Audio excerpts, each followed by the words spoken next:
Nous sommes au quartier Bikelenzong. Ici, le temple Silayo Kol Nzam Enunga célèbre son 10e anniversaire.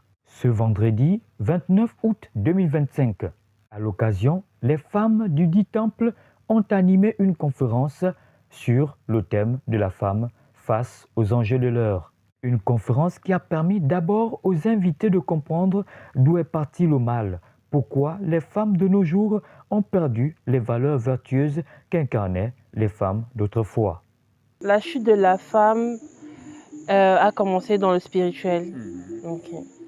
La femme a eu à poser des actes, des dissonances spirituelles, elle a été orgueilleuse, elle a été avide de pouvoir et sachant son pouvoir, sachant qui elle était, elle a commis énormément d'erreurs comme révéler à l'homme certains secrets interdits. Et comment restaurer ce pouvoir vertueux de la femme qui lui permettait autrefois d'être une grande femme derrière un grand homme? En nous, les femmes, réside la voix de la divinité qui peut nous orienter. Donc elle doit développer l'écoute en elle, bien sûr, l'écoute en elle et surtout faire le travail de soi, cultiver le silence, faire de la méditation. Une restauration qui passe par un véritable retour aux sources, à ce qui faisait de la femme d'autrefois une véritable reine aux côtés d'un grand roi. En fait, si vous voulez, on fait un saut dans le passé pour voir en fait comment ça va se passer et voir ce qu'on peut puiser pour réadapter aujourd'hui à notre monde contemporain.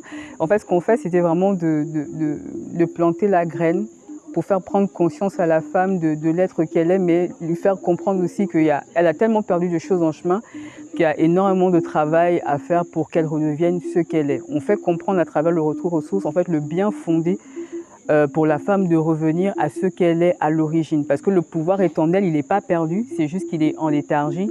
Il faut vraiment pouvoir trouver les leviers aussi bien dans le passé que maintenant pour qu'elle puisse redevenir l'être originel qu'elle est. Et le témoignage de cette femme qui était victime des mal-être aujourd'hui restaurée. J'étais persécutée. J'étais persécutée tout au long de ma vie, où je faisais des couches de nuit, où j'étais persécutée, où je tombais malade sans explication. Voilà. Et on ne trouvait jamais l'origine de mes maux à l'hôpital. Je partais même voir les prêtres exorcistes, voilà, qui me suivaient, mais ça n'allait toujours pas. Donc, en fait, ma persécution a contribué à mon accomplissement, en fait, que j'aille vers ma destinée, parce que j'ai reçu l'appel. Alors que notre pays, dans sa 5e République, est en phase de reconstruction, c'est ici le moment de repartir à ce qui donne force à notre bien-être commun, mais surtout à ce qui nous rend uniques et différents dans un monde où l'idée du conformisme est à l'apogée de sa gloire.